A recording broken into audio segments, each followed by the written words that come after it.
If you have ever said the words, I'm bad with money, I need you to stop right now. Because every time you say that, you are literally programming your subconscious to prove you're right. As a money empowerment coach and a spiritual mentor, I have worked with hundreds of women in midlife who thought they were hopeless with money until they learn what I'm about to share with you. So in this video, I will share with you why this phrase is sabotaging your financial well-being and what to say instead. And then the most important part is that I'm going to share with you 5 practical tools that you can start using today to completely shift your relationship with money and get different results. So if you're ready to stop apologizing for your finances and start building real, sustainable wealth, stay with me. We'll get to the practical tools in just a moment. But before we do that, I want to point out that the tools are only as valuable as your ability to apply and practice with them, which is why we first need to understand what drives our behaviors. Here's the thing, your subconscious mind doesn't know the difference between a joke and a belief. When you say, I'm bad with money, even casually, even as a throwaway comment, your brain files that away as truth. And then what happens? Well, you start making decisions that confirm it. You would delegate all financial matters to your spouse or your partner. You avoid looking at your bank account, and you don't have a spending plan, or maybe you don't track your spending either. Your lack of clarity with your financial numbers leads to a deeper sense of guilt or shame around spending, or just this overall not knowing. All these behaviors turn into a vicious cycle and a self-fulfilling prophecy. So your words create your reality.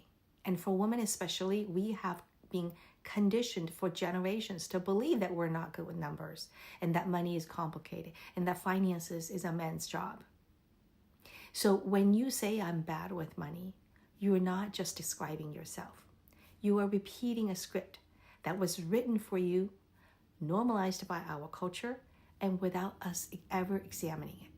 And the only way to break free from that is to rewrite it. But what do we exactly replace that script with? And how do you make sure the new thoughts don't just sound nice, but actually start changing your behavior? So I want to share with you a few new phrases. They aren't just motivational, they are strategic. So let's start with a new money mantra. And I want you to say this out loud with me. I am learning to master my money. Think about it and repeat it again. I am learning to master my money. How does that feel? Does it feel true? Does it resonate with you? Can you feel it in your body? Maybe not yet. But that's okay. And you don't have to believe it for it to start working. You just have to say it the same way that you have been saying the negative statements. You see, repetition rewires the brain. And this is how affirmations work.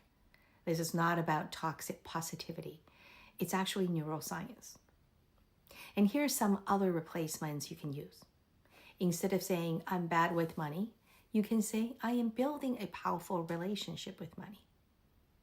Instead of saying, I can't afford that, how about, that's not a priority for me right now.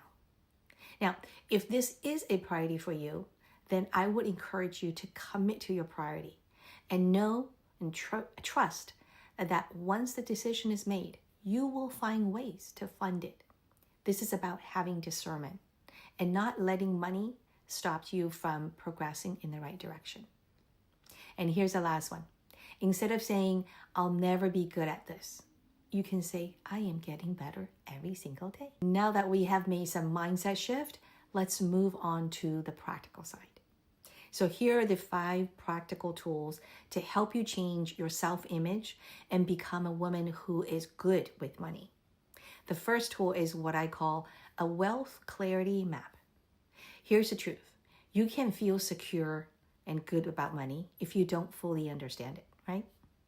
So this wealth clarity map can be in the form of a simple spreadsheet with 2 columns, and it contains information about your entire finances. Under the first column, it shows you all the assets under your name, your checking account, savings account, investment, retirement, real estate, everything that you own and with the latest balances. Now, under the second column, it's called the liability. Everything you owe, like credit card debts, mortgage, loans. And so this map should give you a clear picture of your total net worth. And this is a very important tool because with clarity on your overall finances, you are better able to make intentional and strategic financial decisions. Most women I work with have never done this before. They have money scattered across different accounts that they opened years ago, investments that they don't understand, statements that they don't always read, and the fog creates anxiety.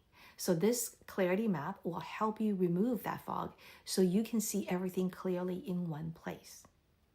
It is important to remember that applying this tool is about getting clarity. So be sure to watch for any judgments that might come up during the process. We are simply gathering data to help us make informed decisions. Tool number 2. This one can be life-changing because it's very liberating. It is what I call the guilt-free spending method.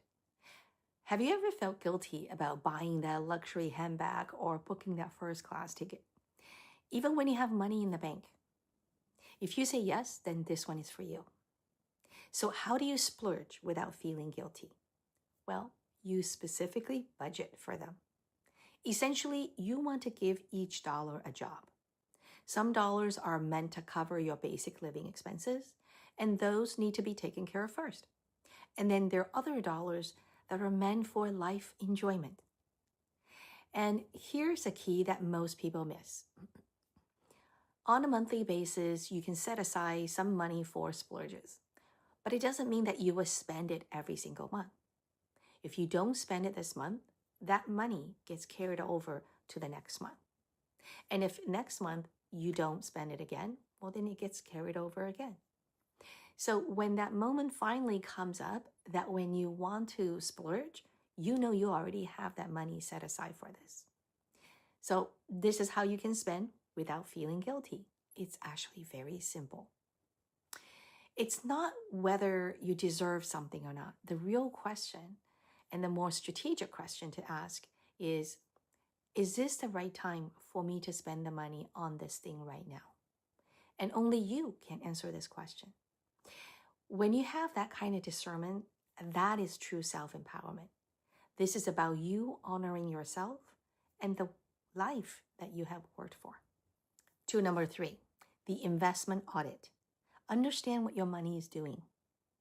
If you have investment accounts or retirement accounts, but you don't know what's in them and how they're performing, you are not alone. Most women have been conditioned to hand that off and just hope that it works out. But as you know, hoping is not a strategy. So here's what to do. Schedule 1 hour with your financial advisor, or if you don't have one, just schedule 1 hour for yourself to do the research and ask these 3 questions. Number 1, what am I invested in right now? Number 2, what is the rate of return from my accounts over past year, 3 year, and 5 years? Number 3, is the current asset allocation still aligned with my goals and timeline?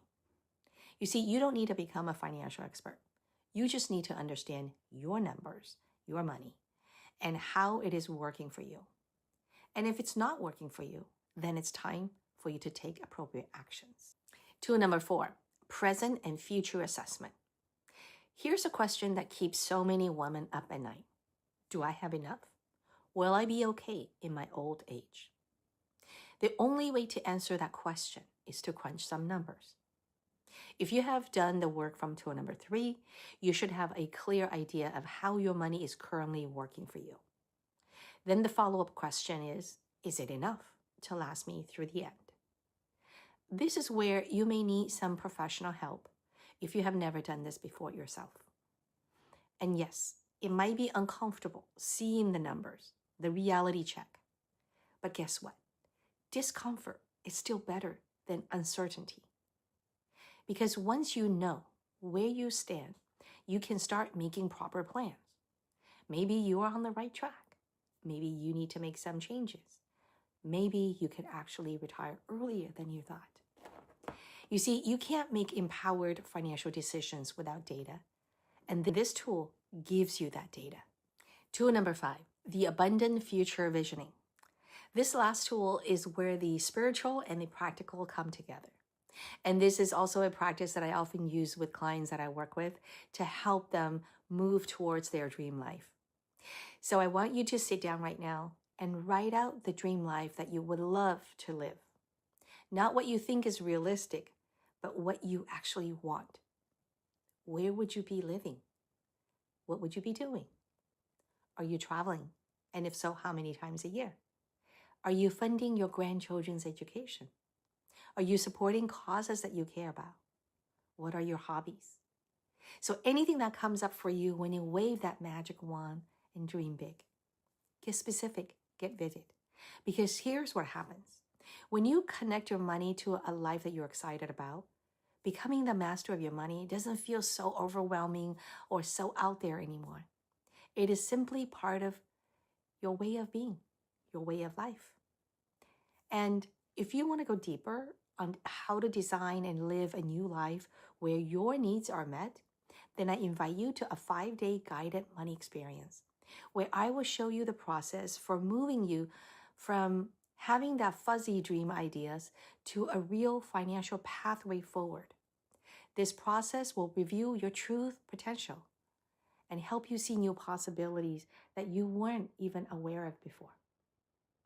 It is completely free, but space is limited. You can click the link below in the description to apply.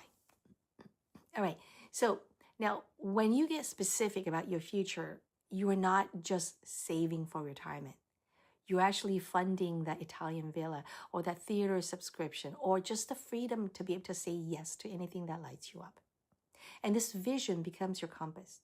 Every financial decisions you need to make, you ask, does it move me closer to that life? And if it does, great. And if no, I don't do it. It's that simple. Now, here's a deeper question. What happens when you actually start living this way? And when you stop repeating the old script and start operating like the woman you just envisioned? So listen, you're not bad with money. You never were. You were just never taught and conditioned to make yourself feel bad. But now you get to break the cycle. You get to be the woman in your family who builds wealth, who passes down a legacy of financial empowerment instead of financial shame. And it starts with the words that you say to yourself. It starts with the tools that you choose to use and to practice. It starts with the decision to stop hiding and start showing up for your money the way that you show up for everyone else in your life. So here's what I want you to do. Right now in the comment below, tell me which one of these 5 tools are you committing to trying this week? Just one. Pick one. Say it out loud and make it real. You've got this. I know it. I believe in you, and I will see you in the next video.